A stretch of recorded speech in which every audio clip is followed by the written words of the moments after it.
Наурыз. Наурыз. Наурыз. Наурыз. Наурыз. Наурыз. Наурыз. Наурыз. Наурыз. Керек. Не кіргізбесін. Кім бар мына жерде? Ешкім жоқ қой.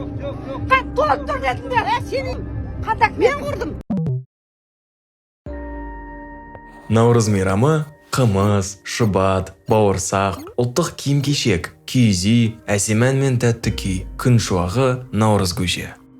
Бұл барлығымыз шын жүрекпен күтіп, қарсы алып, тойлайтын уақыт. Ежелгі Иран, скифтер, зороастризм, тәңіршілік және мадиға ортақ не бар? Жалпы түркі, парсы, Кавказ халықтарына тән мейрам жайлы және наурыз қазақтың жаңа ұлттық идеологиясы ретінде.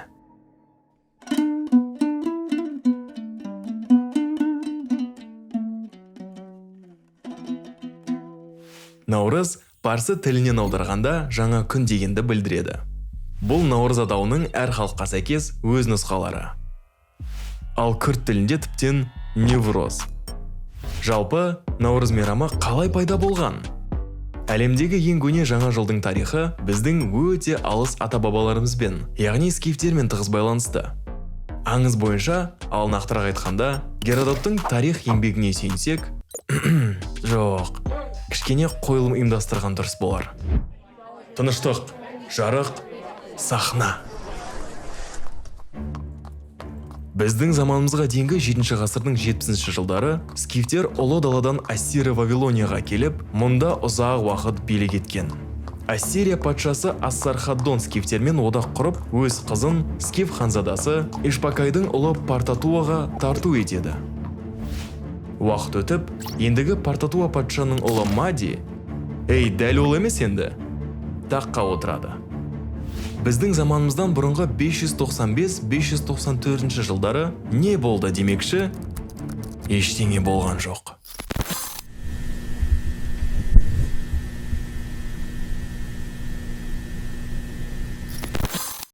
Жарайды. Шамамен біздің заманымыздан бұрынғы 595-594 жылдар төңірегінде көктем мезгілінде, яғни дәл ең көне жаңа жылдың алдында, Медия патшасы Киаксар Мадидің басшылығымен скиф көсемдерін мерекелік дастарханға шақырады. Ішімдікпен дәмді тамаққа тойған олар көп замай көздері ілініп, тәтті ұйқыға кетеді. Бұл жағдайды қолданып, медиялықтар түн ортасында қонақтарды қырып жібереді. Медиялықтар үшін бұл үлкен жеңіс болды. Ал скифтіктер болса, көсемдерінен айырылып, ұлы далаға қайта оралды. Сол кезден бастап, күн мен түн теңесетін уақытта таяу шығыс халықтары көктем мейрамы Сахеи немесе наурызды қарсы алады. Әрине, наурыз тек парсы тілдес халықтарға ғана емес, түркі тілдес халықтарға да тән мейрам. Неліктен? Себебі мәдени тарау процесі тікелей зороастризм және тәңіршілдікпен байланысты. Неге? Жарайды.